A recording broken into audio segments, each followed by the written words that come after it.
From r/nuclear revenge. A mother's instigation. A daughter's completion.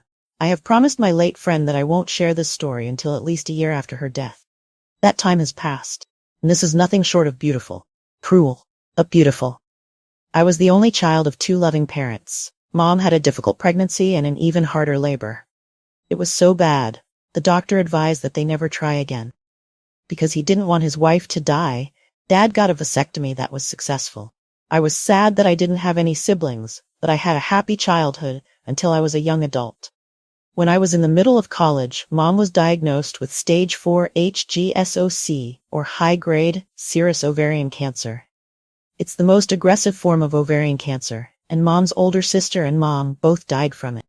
We knew her odds weren't good. I don't know what Dad was thinking. I really don't.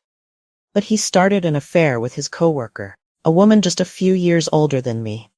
Coworker started integrating herself into my and Mom's lives. She'd go shopping for us, keep the house in order, help me with homework, and even sit with Mom when Mom was going through chemotherapy and Dad and I weren't there. And no, I had no clue.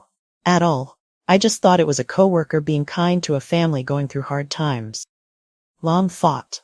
She fought hard, but the odds just weren't in her favor. One day, I was visiting her in hospice, and we were playing chutes and ladders. Mom got really quiet, and then she told me, "You do know your dad isn't planning to reverse his vasectomy, right?" I was surprised, wondering what she was talking about. "Yeah, I know," I said. "Why?" Mom just looked at me and said, "I think you'd best keep it in mind." We continued playing, and when I left for the night, I kissed her, and she said, "You'll be fine on your own." She died that night. I believe she knew she was going to die that night and didn't want to scare me.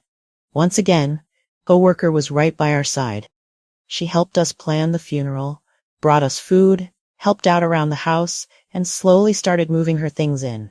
It was like putting a frog in a pot of water, having the temperature raise. It was slow.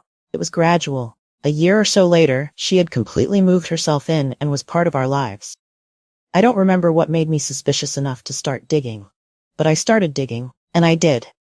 I learned the affair began shortly after Mom's diagnosis. I was sickened, furious, and saddened. I took out my cell, ready to confront Dad and a coworker with the knowledge. But something else struck me.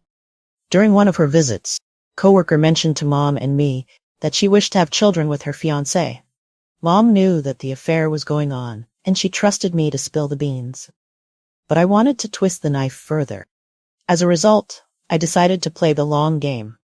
It was a gamble, one that had a good chance of not paying off, but it was one I was willing to take. I kept my mouth shut, watched as they courted, got engaged, and got married 3 years later. I squealed with delight when they announced their engagement to me, wore a proud smile on their wedding day, and made a toast at the reception. I even took extra steps to hide test results from Dad's urologist, in such a way that coworkers wouldn't find them. But Dad would. Believe me, I was internally screaming. I wanted the world to know the way they hurt Mom and me during her darkest hour. I got dangerously close several times, but I said nothing, knowing the payoff would be worth it. Time passed. We played happy family. I got married to my awesome husband and had children. Dad and coworker played doting grandparents, but I knew from the pained look on coworker's face that she was bemoaning her empty nest.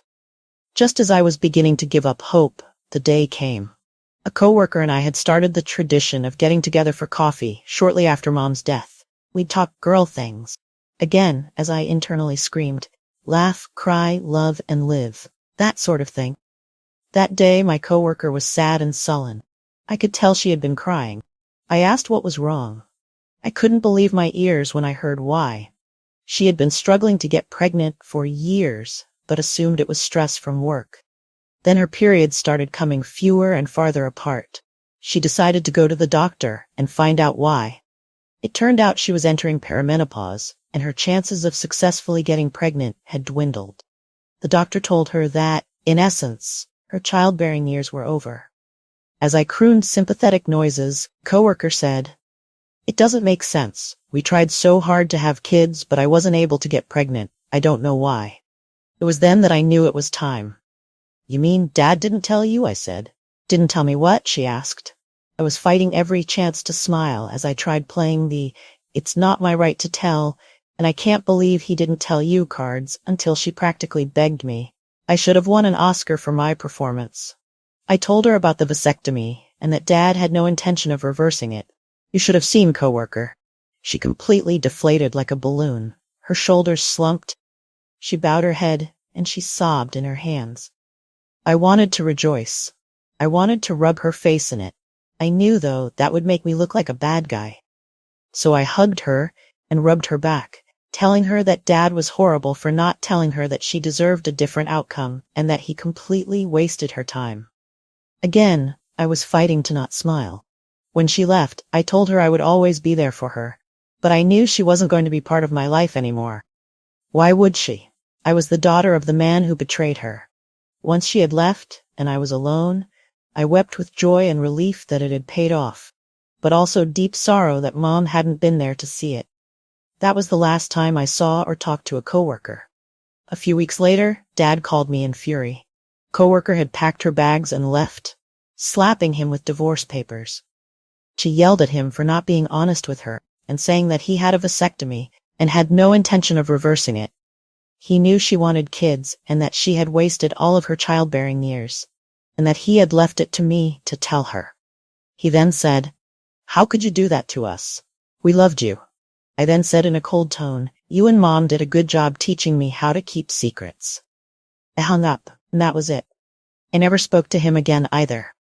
Last I heard, he and his coworker were divorced, and everyone shunned him because of his keeping the secret. I know I won't be joining Mom after I die. What I did was cruel. It was horrible. I should have done what Mom wanted and spilled the beans beforehand, instead of wasting coworkers' youth and childbearing years. Even if she could adopt, she'd probably die before her children were fully grown. Although it's hard to have compassion and mercy for a woman who integrated herself into my dying mom's life as she was screwing Mom's husband. Leave a like and a comment if you enjoyed this video and subscribe to our channel. Make sure that you don't miss any upcoming videos. Thank you for watching Reading Reddit.